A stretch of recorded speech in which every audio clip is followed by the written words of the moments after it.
Actual में दोनों time के बीच का डिफरेंस दे रखा है कितना जी। अब कहानी को आगे लेके चलते हैं।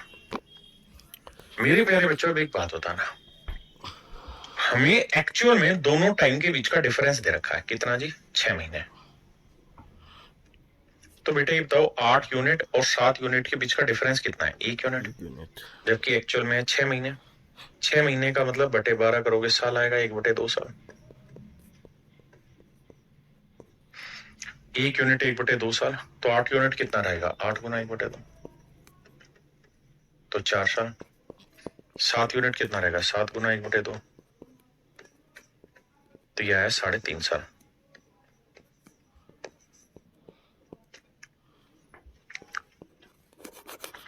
इसका मतलब टाइम यहाँ 3.5 साल है और यहाँ मेरे प्यारे बच्चों 4 साल।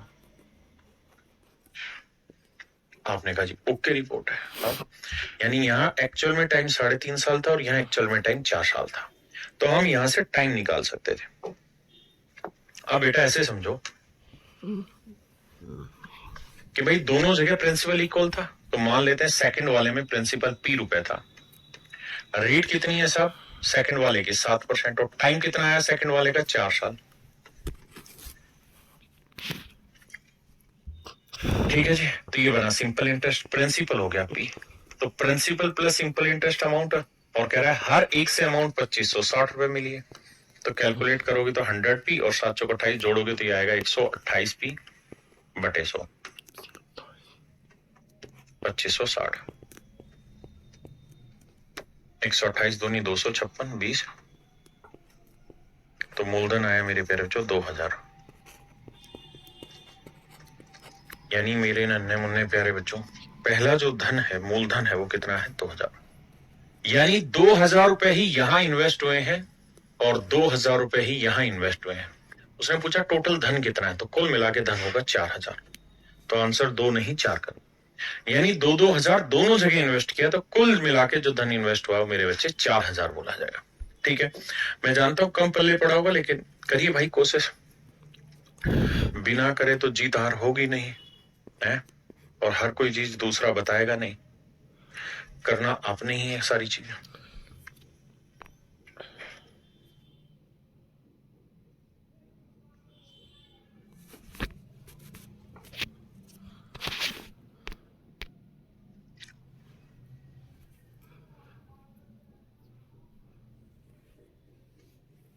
भाई 15,860 रुपए को 3 बच्चों में इस तरह से बांटा है कि भाई वो इतने साल में सेम अमाउंट मिले। तो पहले वाले को कह रहा है 2 साल में, दूसरे वाले को कह रहा है 3 साल में,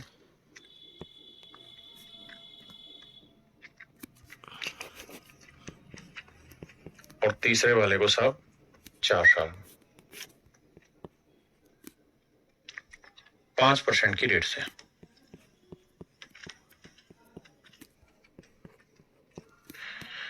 आइए मेरे भाई देखिए ध्यान से, यह है 5 दूनी 10, 110, 5 3 15, 115, 5 चौक 20, 120। 5 से काटेंगे, देखो भाई 5 दूनी 10, 5 दूनी 10, 22, 5 दूनी 10, 5 3 15, 5 दूनी 10, 5 चौक 20। अब मेरे बच्चों ये आया 1/22, ये आया 1/23, और ये आया मेरे लाला 1/24। अब इनका रेशियो लेना। देखिए करना क्या होगा, हमें एलसीएम लेना होगा। किस चीज का एलसीएम लेना होगा, 22, 23, 24 का।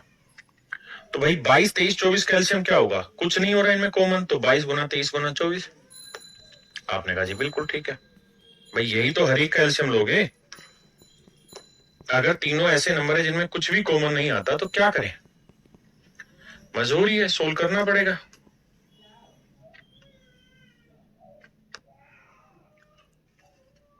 बोलो भाई, और अगर सोल्व करेंगे तो 22 गुना 23 गुना 24 से यहाँ पे भी गुना करेंगे, 22 गुना 23 गुना 24 से यहाँ पे भी गुना करेंगे, और 22 गुना 23 गुना 24 से यहाँ पे भी गुना करेंगे। बोलो जी, हाँ जी बिल्कुल ठीक है।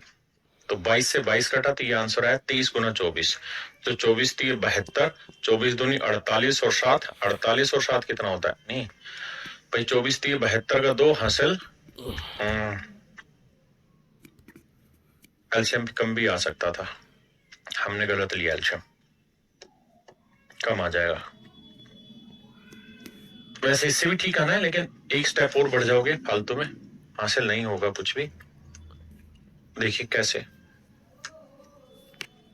भाई 22 में 2 है और 24 में 2 है, तो कुल मिला के 2 गुना 11 गुना 23 और गुना 12 लो एलसीएम।